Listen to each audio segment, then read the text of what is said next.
Hi, everybody. Welcome to Priceless Advice with Leaders of Volunteers. I am Dana Litwin, and I'm super duper excited to finally have Sean Kreyling on the show. Sean, welcome. We saw your presentation at the Alive Hybrid Conference about JEDI, DEI, IDEA, all the acronyms that we use for equity, access, justice, inclusion, belongingness, all of the acronyms. Welcome, Sean.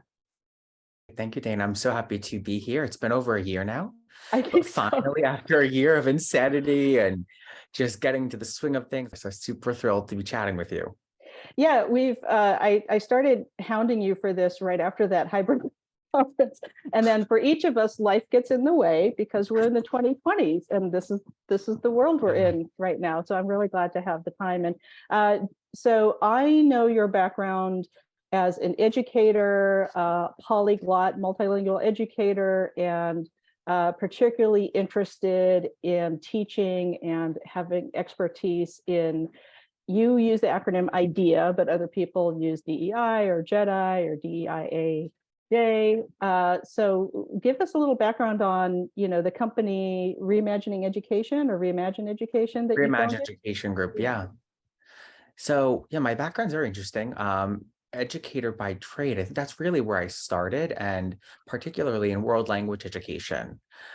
So just a part of that very naturally is DEI, or as you say, there's tons of acronyms and initialisms. So however we want to define it, I think there's lots of ways of doing it. And I think we're all just trying to do a good job to make sure we're including as much of it as possible because it's so much to truncate. But again, DEI is just really a big part of world language education because so much of what we do in the world language classroom really is opening our students' eyes to the world around them and increasing sociocultural competence, right? Which again, a huge part of that is DEI. It's not just cultural differences, but the socio part. It's also really important, right? All of our identities, because we all possess a multiplicity of identities. So these are the things that we explore. And as I train our teachers and on our team, we always let them know, like in world language education, this is a unique opportunity. Like you have these kids, it might be 45 minutes once a week or 5 days a week. I'm like, but you have a special task. You get to really open their eyes to the world around them. Right. So that's part of my background in actually language learning network. And then that was like 10 years ago we started. And then right at the beginning of the pandemic, a dear friend of mine, colleague, Namita Toli, and I founded Reimagine Education Group, which really was in response to, at first, the ed tech crisis, teachers not knowing and educators not knowing how to use technology, like ed tech, like really any tech. Like we have some teachers who barely Command C and copy and paste. We have those, then we have those who are really great with technology. So we were like, we'll help. So we were training schools all throughout the nation. And then we also, around that same time, it was the murder of George Floyd.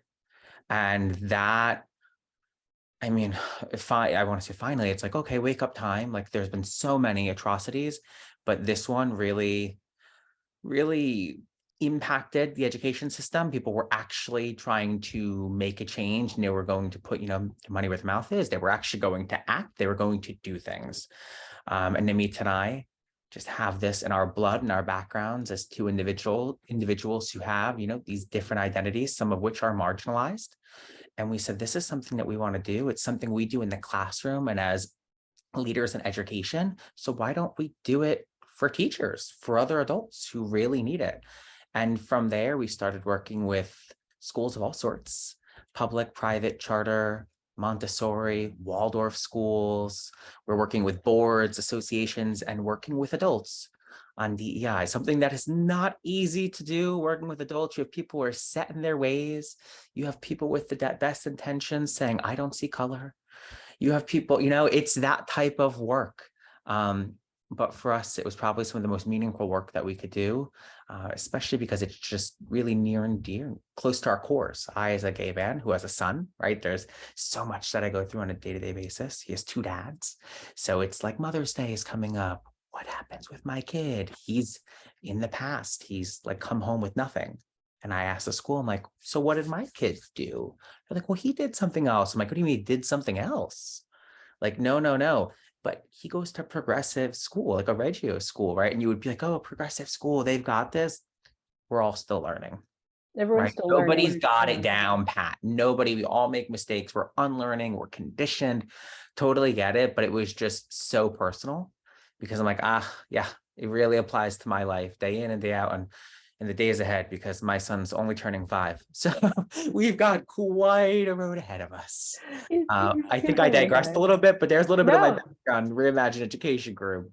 there's no such thing as too much information or wrong tangents. It's all your answers are the correct answers in a priceless advice interview because we're sharing, we're sharing your wisdom, the wisdom of coming at multiple identities, being othered, and having identities that are historically excluded, racialized, marginalized, as you said. And there's that full spectrum of experience and ways of approaching it. And I had quite a bit as a lesbian, as a queer woman. I had a lot of I think I'm a little older than you. I had a lot of activism in my much younger years in the 80s around the AIDS crisis and the 90s. And as things were really kind of shifting in my youth. And to see where we've come, like 3 steps forward, 2 steps back, 3 steps forward, 2 steps back. I mean, it's an ongoing process of work. And I've had conversations with white male heterosexual colleagues who have been dear work colleagues and friends over the years who are trying to skip ahead to like, I don't see color, I'm colorblind. Why can't we immediately be in a Star Trek future? Or, can we skip to the utopia and not do the hard work? And there's a lot of hard work. So, and especially getting the pressure that's been on educators in the culture wars politically the last couple of years and the acceleration of hateful attitudes. And this channel is devoted, of course, to leaders and volunteers primarily, but I think all of this overlaps, all of our work in the systems and altering the systems and updating the systems overlap. So what have you seen in your very busy last year or two? What's been trending in the work to push back against the rise of hate against LGBT, as I call it here in San Francisco, LGBTIA+. Have you seen progress? Have you seen trends within or Yeah. outside of the work you're doing? It's interesting, right? Because I think it was really over just around COVID. And again, George Floyd's murder really sparked this. And it was for racial justice, right? Exposing inequalities and inequities. But it also just opened up DEI in other ways. There was conversations about that. Like DEI is not to diminish race, right? But it is more than race as well. Like that is a huge focus. The United States has a really, we want to say the secret, right? This 400-year secret race and the things that have really happened. But there are other aspects of DEI, right? The other social identifiers, as we might call them, or the other identities that also need to be discussed and need protection and need some exposure and so forth. But so to your point, we've talked more and more about LGBTQ plus, right? But my fear and what I have noticed, just as I have as it relates to race, is that it starts to kind of dwindle. Mm-hmm. It's almost like it's faddish, right? Like we started doing this, it's really great, we're all doing it. Yes, we're all doing it. And then it's like, okay, we're done with it. And it's kind of faddish. And that is my concern. And something that I've noticed, schools are really into getting this DEI professional development, as I'm sure volunteer organizations were as well, right? Absolutely. I'm sure that was a big item. Like, we've got to do this. We've got to do this. DEI in nature, right? The learning is something that never ends. So to say you're doing it one and done is kind of antithetical to what it is to be a practitioner or a learner, right, in the DEI space, because it is a lifelong journey, right? You're learning and unlearning, and it just keeps going. So there is no such thing as a one and done DEI journey or experience.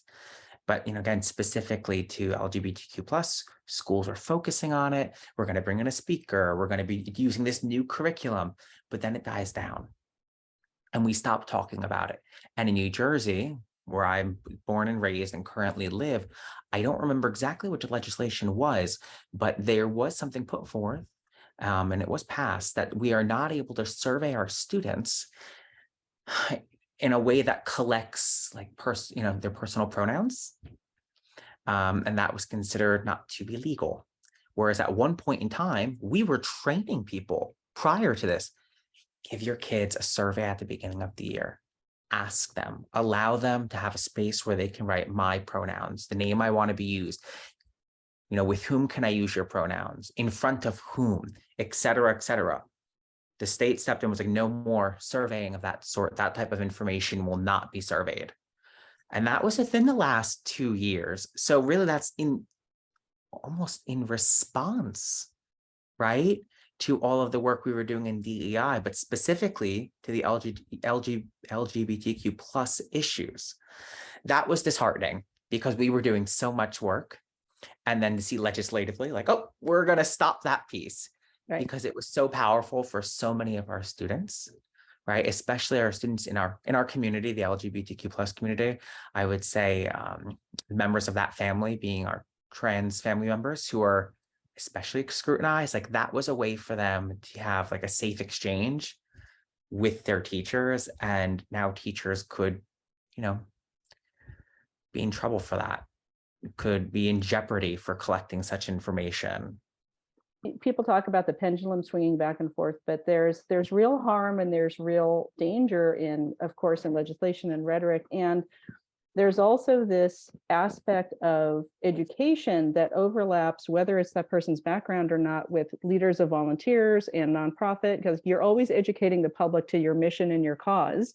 And you're going to come up against these waves of hatred, of backlash that are stirred up, very specifically for clicks on social media. And it's can be disheartening. It can make people want to fall silent. But for me personally, like this is the time to be louder than ever. Like you can't be bullied off the playground anymore. And it's challenging to do this kind of work and have the layered identities, like you talk about, racialized identities and other layers to us. And in your work with kids in particular, I think it's so important to build that empathy, that understanding, that, like you said, world language, understanding other cultures, getting that empathy developed and that understanding at that prime age is crucial to building a whole person who's of course, who's a good person, who can see rhetoric for what it is and not feel so suicidal or othered, and have the strength to push back on it. What are the age of kids or audiences that you typically work with, or is it a pretty wide range? So in Language Learning Network, we start at nursery, so little itty bitty kids all the way up to 12th grade. And then on the Reimagine Education group side, we work with, I would say, teachers who are in their first years of teaching, and then those who are really seasoned, who've been at it for, 30 years. And I'm always surprised when I see those teachers who are like, this is great. I'm like, yes, I didn't think you would be saying that. You're 30 years in and you might be like, why are we doing this? I have a grandmother like that. Why do we have to change anything? It's like, there's a reason. I'm like, we don't call this word what it used to be, right? Used to call my grandma either soda pop, that sprinkles and jimmies. I'm like, do people talk that all the time anymore? No, language changes, the world changes, culture changes. And guess what? We're the agents of change. We're the reason those things are going to be changing. But yes, it is always heartening to see the more seasoned teachers embrace these types of workshops and learnings. And I'm encouraged that I can have pretty honest and direct conversations with colleagues and friends who are isolated in primarily, heavily Christian, white, homogenous communities in Utah, in Indiana, and places like that. And that the fact that there still can be some curiosity, and I have to be careful of my own knee-jerk reaction of like, you're associated with a group that is traditionally oppressed and marginalized my group. how do I have that direct conversation, which we know is what changes hearts and minds, is understanding and empathy and this deeper work, these deeper conversations, rather than only dismissing. Like, of course, I'm going to dismiss a Nazi. I'm not going to talk to someone with a swastika on their armband. But there's a lot of people who are in these communities and they don't understand that the rhetoric that they're repeating is genuinely harmful and hateful. And there's enough of a veneer of nice white people stuff going on. To me, that's kind of it's the best point to break through to people, but it's also one of the hardest because it's one of the more subtle ways to break through and to get someone to start to understand that we all have to do this work. It's all a personal progress. It's constantly a work in progress to unlearn. I also want to circle back to your point at the beginning of our conversation, and I've had very similar conversations with Martin J. Cowling in Australia. He lives in Australia and Thailand, about this idea that when something is trending in response to tragedy, like George Floyd's murder by police, in response to the rise again of hateful, anti-queer, anti-trans rhetoric and legislation and all the stuff that goes along with that, that you cannot have, as much as you and I each do webinars and workshops about all this stuff, that's not going to fix it by itself. It's an invitation to do that deeper work.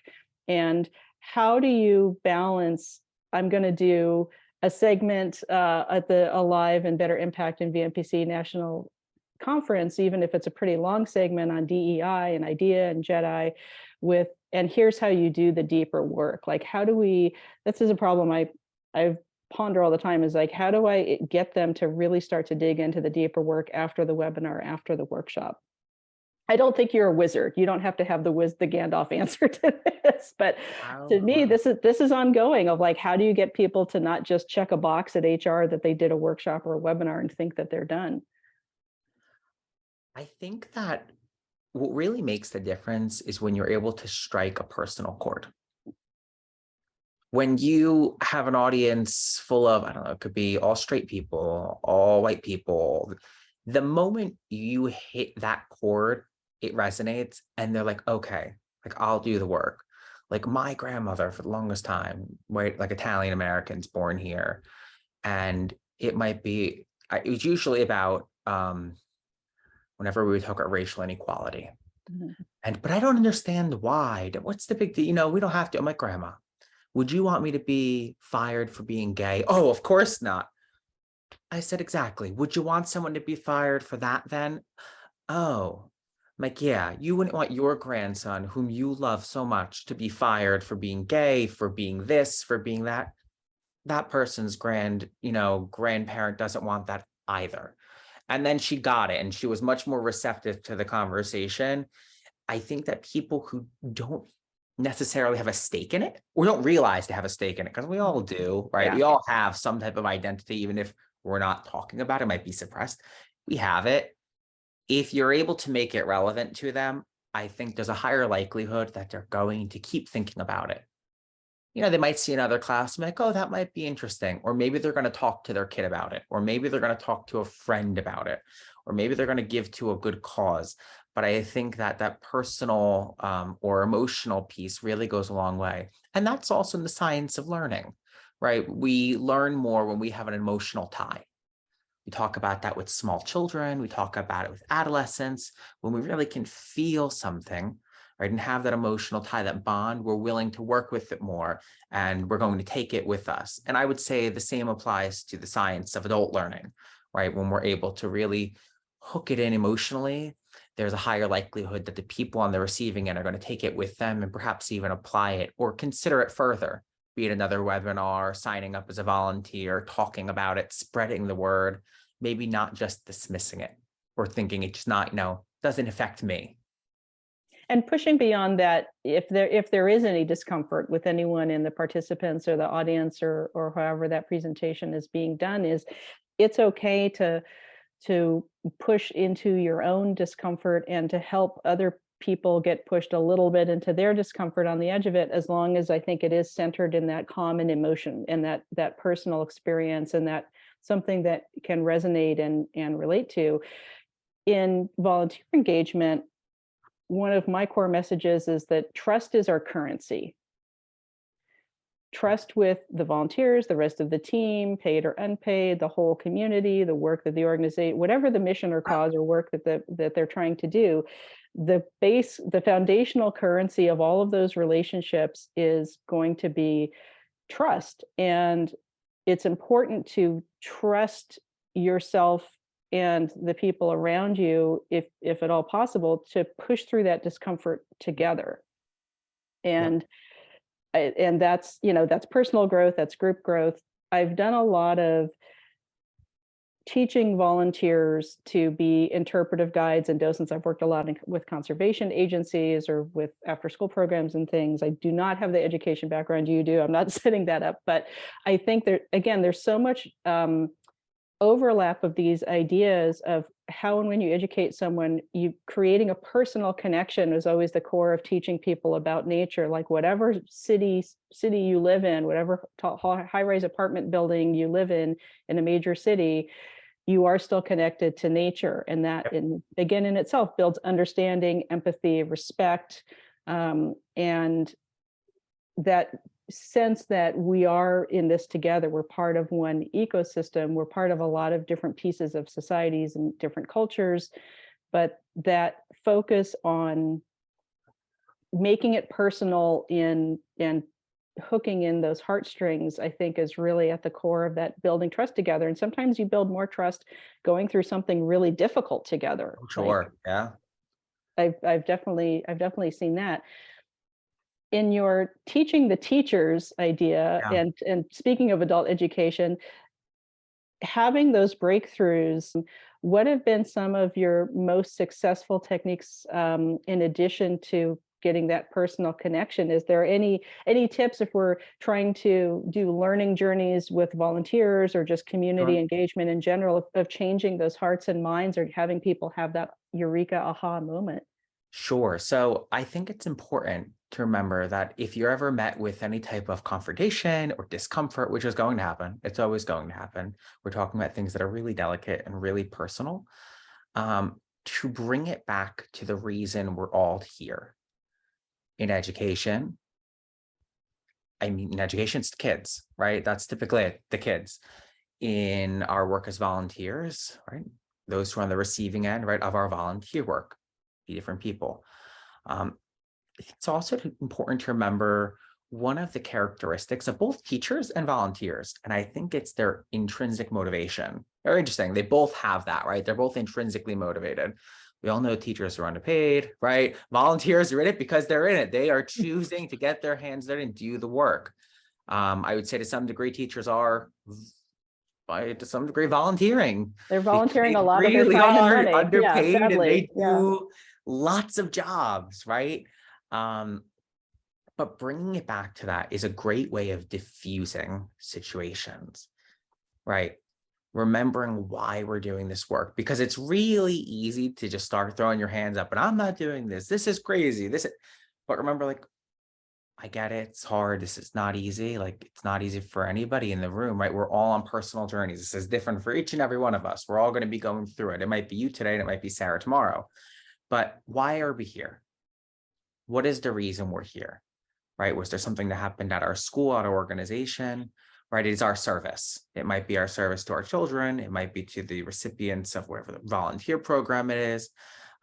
I think that when we do that, we help to ground the people who are in our programs, because it's so easy to be taken away from that. And that is such a grounding nature and a grounding force and something on which we can all agree, right? So when you're in these conversations, discussion, it's like, you're getting all hot because Mike is like, I don't think we should be doing this in schools. And I don't think we should do this. I don't know. I feel uncomfortable. I heard something on the news. When we're able to ground ourselves, right? And it might be that we're just literally grounding. We're going to take a moment. We all need to take a breath. Everybody breathe. Yeah. And let us focus again why we are here. What is the reason? We are here for our children. We are here for the recipients of this program, and they need X. And to get them X, we need to do Y, right? And just as a way of grounding all the people again. I think that is important because people being hot-headed and getting all emotional, it's good, it helps for the growth, but you do need to be steering. There needs to be some steering of the ship because there is a destination to some degree. Again, it might be 15 different destinations for 15 different participants, but we do have to get them there. And I think that's the work as the facilitators, right, is to really make sure that we're helping them get to that place, wherever it may be. So whether it be live synchronous or asynchronous, I think really keeping at the forefront, the reason behind what we're doing is extremely important. Identifying those shared goals is at the core of creating any kind of respect or harmony and working better together in any kind of team or group project. And you can expand that team to be all educators or all leaders of volunteers and colleagues around the world. But that I've also found that that's been the solution in a lot of ways is let's cut back the drama and the emotions and how we're feeling about it. And let's just all think about, let's agree on one thing. What's our one shared vision? What's our one shared goal? We're all with this agency or this organization for a specific mission, a cause that, again, resonated. So you put volunteer recruitment out into the world. And that's going to resonate or not resonate. People are going to self-select to participate, and parents and families and kids are, to whatever degree they can, are going to self-select of what kind of education programs they are drawn to and want to grow with.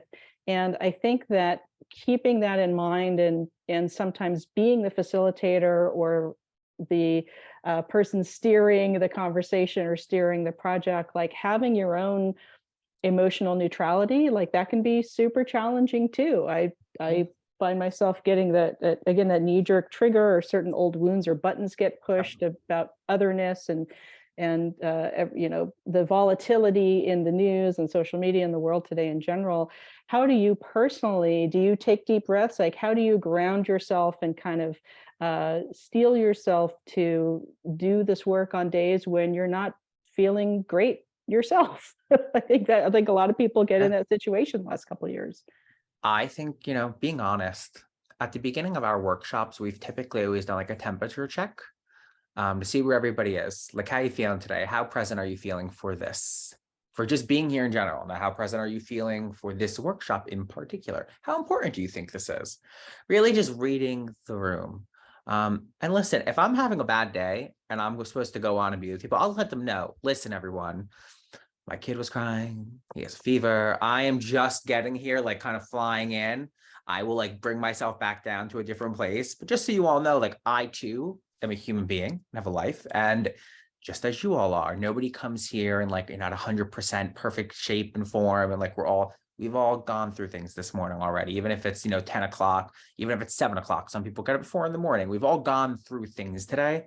To be honest and to be vulnerable and to allow that, right? Because we're all just human beings trying the best we can. Circling back a little bit, I think there's one thing that is so important to remember.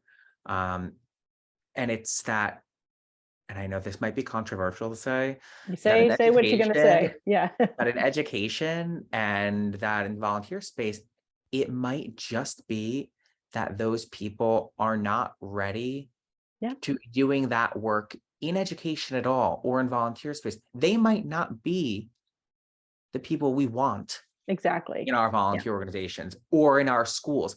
They might be phenomenal, great resumes, great teachers, but if they're missing that sociocultural piece, you might just have to be like, you're not a good fit for our school.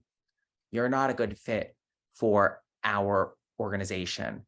People can't be all things to all people. Like, we can't have these volunteers like, we want you to be so great in this area of sociocultural competence. If they can't be, they can't be. We have to look at it that way, that we can't expect people to be what we want them to be.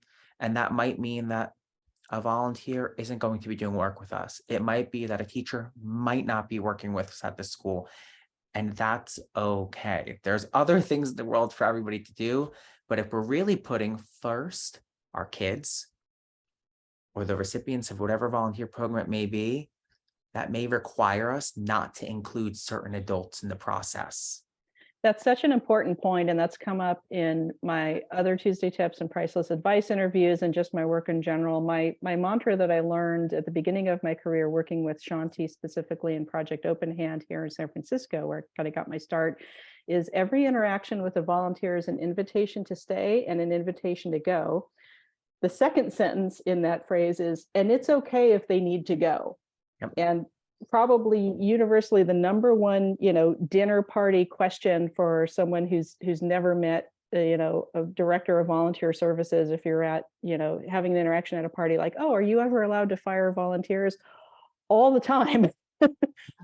If per the written codes of conduct, there are lots of volunteers that don't feel welcome because there are biases and bigotries that are woven into the institution and the system. And so a lot of potential clients come to me like, we would love to get this, check these demographics off our list. Like, would they feel safe or welcome if they showed up to anything, to an orientation? Are things offered in a language other than English? Do you have, captions or sign language for accessibility, anywhere on your website or in your learning training videos? And sometimes these very basic needs, again, sociocultural or even emotional intelligence things, are just not present. And so to kind of start from less than zero and get people up to at least, like, we at least need this kind of thing, because people aren't going to go where they don't feel welcome. I can speak to that personally, where I'm like, this is not my crowd and this is not my room, and I'm going to do my best. And we're going to, if I get to an audience and like, okay, I can probably find something to relate to with someone in this room, but there's been plenty of times of just like, this is not going to be okay. I do not feel safe in this space. And that is such a that's a baseline that again and again, in my work and your work, Faiza Vinzant's great at doing this work as well with CCVA. She hosted the hybrid conference. That just meeting people where they are is one thing, and creating welcoming and belongingness is another. And the bad toxic person, the bad apple in the barrel, poisons the barrel. And so if someone will not let go of obsolete ideas and sometimes specific sexism or bigotry or homophobia or whatever flavor, if they can't let go of that, and that is contrary to the work and the mission and the people that you're working with and serving in the community, then of course that person shouldn't be accommodated. Give them a chance, reach out, try to have the conversation. But if people are, like you said, if they're not there yet, that's okay to have them not be participating anymore. So what keeps you inspired? I mean, again, we were talking about like personally grounding, but these can be, sometimes it's just hard to exist as a queer person right now. In addition to the ongoing challenges of the pandemic and how people are behaving around that or not behaving around that and not looking out for each other. And what kind of keeps that spark of hope or inspiration alive for you personally? I think as an educator, right, very intrinsically motivated, but also I think it's, my motivation very much is a product of my experiences I've had, the life that I've lived. And I also find a lot of hope in progress. I know it's so easy to look at regress and what we're not doing, but I try to practice what I preach in our workshops and to look at the progress, even if it's little, because it's a gain for us as individuals and as, bodies of people. And again, I think if I'm going to like my emotional core, me personally, I am gay. I grew up gay on receiving end of a lot of bullying. I grew up poor, very poor, one of 6 kids, like living on a concrete floor, power being turned off, getting presents from the church, no food type of things, all that. Overweight, I was teased in school, lots of time in the counselor's office. So my life is very different today, but I never forget what it's like to be on the receiving end of those things. And if I can share and hopefully help another kid or an adult get through a difficult time, offer a little bit of my privilege in some situations and extend it to provide protection, because sometimes that happens. If I see a kid who may be being bullied, or an adult being bullied, right, for one of their, identities. And I know that by saying something, I might be able to prevent harm or more harm. I'll do so because I know how it's been to be on the receiving end of harm in different areas of my life. And I would never want anybody to feel what I felt. I'm white. I'll never know what it's like to feel like a person of color and on the receiving end of that type of pain and hatred and bigotry. But I know how it feels as a gay guy to be mistreated. And I know I don't like that. So I would imagine that anybody on the receiving end of any other type of bigotry, they're also not going to like it. So if I can extend and be a hand, I'll be there for anybody else who needs it. I think we got to dig into our own experiences and remember that, we should be trying to help others, learn from our own experiences, dig into our privilege, whatever privilege it might be, because we all got a little bit of privilege one way or another, use it for good, and to just stay grounded and not forget where we've come from. That I think is important, because I could forget today and be like, I've overcome that, right? That's over, that's the past. And I think a lot of people do, because it's an easier way for them to move on from pain and not really work through the pain. Listen, I've gone to therapy, had to talk about it, go through a lot of therapy. You got to do the work there as well. But it also, again, it just reminds me that it's real. It actually did happen, and it fuels me because I want to make sure that I'm doing my part to make sure that fewer people have to endure what I had to endure. And I love that. It's a beautiful core value, and that's that building of that empathy. That's that currency of trust in yourself, to be kind to yourself, to step up and protect yourself. And again, hey, I did a lot of therapy. I bought a boundary. Yeah, a lot of therapy. The old joke of like, yeah, I went to therapy, bought some boundaries, and understanding that we're all having these human experiences.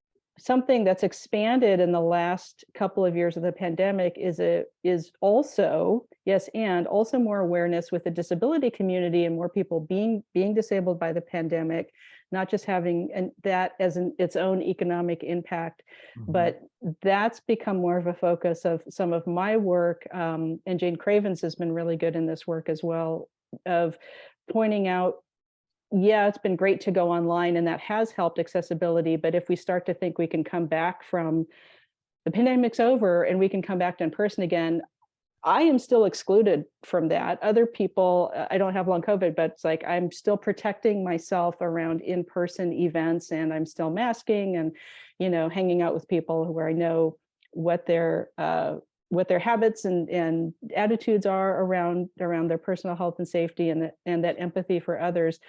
But I see that that's also, there's been reactionary things and pushback against that. And going back to in-person conferences, are you seeing that in your work as an educator, of more of a push to get kids back in classrooms and do less remote work? Are you still operating with people able to do kind of a hybrid blend or more online work yourself? I'm happy to see that schools are opening up to different possibilities, especially for families who might not be comfortable, or students who may suffer from different disabilities or health issues, where there's at least an option now, right? Whereas before it almost seemed impossible, even though we're a 21st century education system, it's like, oh God, we can't do this. At least now we've done it. Not everybody did it so well, but we've done it and we've learned.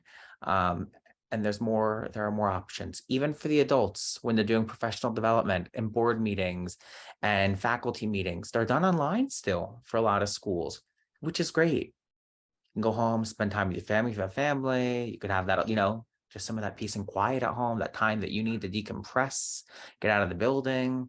And you also don't have to be exposed. Right. And I love that. I think you'll agree is that it's nice that it's just an option.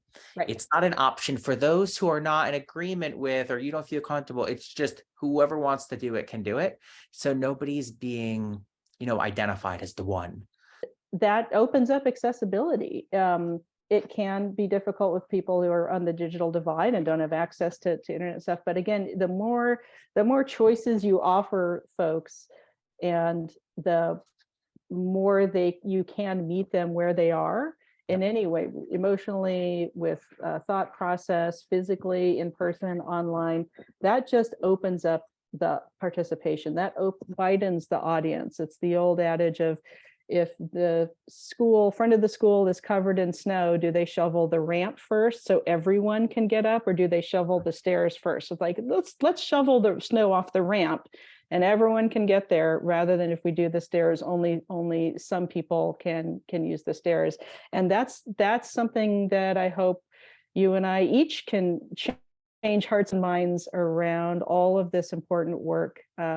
And your idea, and I'll link to your LinkedIn and all of your socials for folks to follow you and get in touch. And Sean, I'm just so delighted we finally got to talk today and to hear your priceless advice from the educator's point of view. Super valuable to anyone working in, again, civic service, volunteering, working with the community. I really, really appreciate getting to talk to you in person, such as it is online. I'm so glad you're here today. Excellent. Thank you so much, Dana. Truly a pleasure. Again, over a year in the making. And I'm so thrilled that we were able to chat really about what I would just consider service. Volunteers do it, educators do it, it's service. Whom we're serving may be different, but at the end of the day, that is exactly what it is. Hopefully we can open up a few more minds and hearts and keep doing this good work that is so desperately needed. And that is the priceless advice. Fantastic. Thank you, Sean.